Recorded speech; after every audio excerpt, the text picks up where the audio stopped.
Tout d'abord, votre visite chez nous fait suite à l'avance de ministre du gouvernement Bayrou en moins de 10 jours. Cela part de vos sentiments. Selon vous, la vérité est ailleurs. C'est une démarche purement politicienne. Écoutez, on va pas se plaindre que le gouvernement porte une attention à l'outre-mer et évidemment ça fait suite pour moi aux mouvements sociaux qui se sont déroulés. Si jamais il n'y a pas de mouvement social, ça risque d'être oublié en périphérie, invisible. Mais quand il y a un mouvement social qui se produit, il est évident que ça attire l'attention et qu'on cherche les moyens possiblement d'éteindre le début d'incendie. Donc tant mieux s'ils viennent. Maintenant, on n'attend pas seulement qu'ils viennent devant les caméras ou pour faire le tour des Caraïbes, mais on attend aussi que derrière il y ait des solutions. On nous promet un projet de loi sur la vie chère dans les Outre-mer. On attend qu'il arrive devant l'Assemblée. Je suis un peu ici aussi pour ça, pour m'informer avant des interventions à l'Assemblée nationale. Et bah oui, il va falloir qu'ils arrivent avec des solutions. Alors, je veux dire ce que je pense qu'il y a besoin comme solution.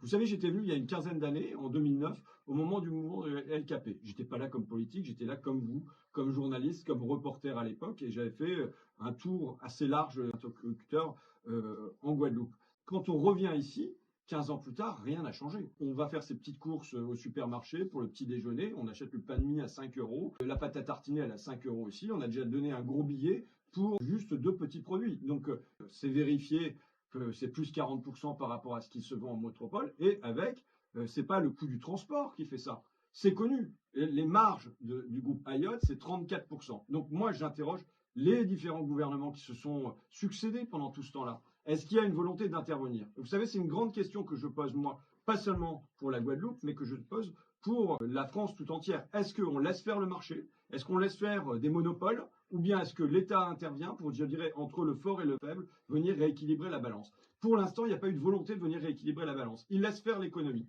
On va voir, et j'espère que dans les mois qui viennent, sur la question des Outre-mer, au moins, il y aura une volonté de réguler les marchés et de faire que les Guadeloupéens puissent accéder à une alimentation, notamment meilleur marché.